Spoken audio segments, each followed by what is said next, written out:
নমস্কার বন্ধুরা, আজকে আমরা এসেছি তেজপুর মহাভৈরব মন্দিরে।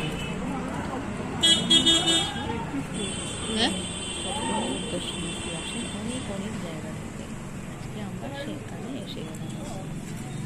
খুব খুব খুব ভালো লেগেছে এখানে এসে। খুব সুন্দর জায়গা।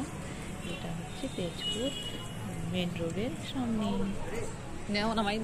দেখেন কত সুন্দর জায়গা।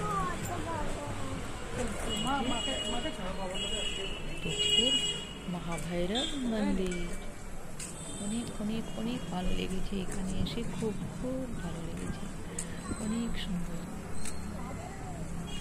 যদি আপনারা আসতে চান এখানে একবার এসে দেখে যাবেন তেজপুর মহাভৈরব মন্দির। এখানে এসে আমার খুব খুব ভালো লেগেছে। দেখেন, এটা সন্ধ্যার সময় আমরা গেছিলাম ঢেকিয়াজুড়ি থেকে তেজপুর।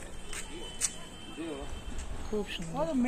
বন্ধুরা, ভালো লাগলে ভিডিওটি লাইক করে